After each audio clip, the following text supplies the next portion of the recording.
இன்றைக்கி பார்த்திங்கன்னா ஒரு வேறு லெவலான ஒரு சம்பவம் ஒன்று ஆயிடுச்சு. அதான் என்னென்னு பார்த்தீங்கன்னா, இங்கே வந்து பார்த்தீங்கன்னா குன்னத்தூர் குட்டை. இது வந்து பார்த்தீங்கன்னா எங்கள் ஊர்லேருந்து ஒரு 8 கிலோமீட்டருக்குள்ளே தான் இருக்குது. இங்கே வந்து பார்த்தீங்கன்னா நான் வந்து இதான் ஃபஸ்ட் டைம் வந்திருக்கேன். மீன் பிடிக்கிறதுக்காக வந்திருந்தோம். பார்த்தீங்கன்னா நிறைய மீன் இருக்குது, நிறைய பேர் பிடிச்சிட்டும் இருக்காங்க. என்கிட்ட பார்த்தீங்கன்னா 3 தூண்டில் இருக்குது. நான் வந்து பார்த்தீங்கன்னா 2 தூண்டில் வந்து கொண்டு போயிருந்தேன். அந்த குட்டி தூண்டில் தான் கொண்டு போயிருந்தேன். சரி பார்த்தீங்கன்னா 2 குட்டியாக இருக்கும், ஒன்று பெருசாக இருக்குது. குட்டி தான் கொண்டு போயிருந்தேன். சரி சின்னதாக தான் இருக்கும், கிட்டையே தான் நம்ம இருக்கும், ஈஸியாக பிடிச்சிக்கலாம் அப்படின்னு நினச்சா. ஆனால் பார்த்தீங்கன்னா ரொம்ப தூரமாக இருந்துச்சு. இந்த இறக்கத்தில் மட்டும் பாருங்கள் எவ்வளோ தூரம் இருக்குன்னு. ஸோ அதனால் பார்த்தீங்கன்னா பெருசாக வந்து கொண்டு வரல. அதனால் பார்த்தீங்கன்னா சின்னதே பார்த்தீங்கன்னா 2 இருந்துச்சு, 2 ஜாயின் பண்ணி போட்டு அப்பயும் பார்த்தீங்கன்னா ஹைட் வந்து எட்டலை. அப்புறம் பார்த்தீங்கன்னா அந்த தூண்டில் முள்ளை வந்து பார்த்தீங்கன்னா சுற்றும் போது பார்த்தீங்கன்னா என் காதில் வந்துட்டு பட்டு லேசாக ரத்தம் வந்துருச்சு.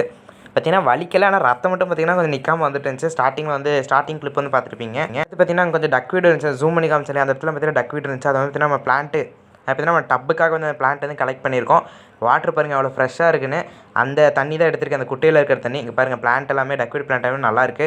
ரூட்டுமே அதே மாதிரியே பார்த்தீங்கன்னா சூப்பராக இருக்குது. இதெல்லாம் பார்த்தீங்கன்னா நம்ம வந்து நம்ம டப்பில் வந்து ஃபிஷ் டப்பில் வந்து பார்த்தீங்கன்னா ஆட் பண்ணி லைவ் பிளான்ட்டாக வந்து வளர்க்க போகிறோம். அடுத்து பார்த்தீங்கன்னா ஃபாக்ஸ்டர் எல்லாமே வாங்கணும். நீங்கள் அடுத்தடுத்து வரக்கூடிய நம்ம ஃபிஷ்ஷை பற்றி அடுத்தடுத்து வரக்கூடிய எல்லா வீடியோவுமே நீங்கள் வந்து பார்க்கணும் அப்படின்னா மறக்காமல் நம்ம சேனலில் பார்த்தீங்கன்னா சப்ஸ்கிரைப் பண்ணி வச்சுக்கோங்க. அப்போ தான் அந்த எல்லா வீடியோ பார்க்க முடியும்.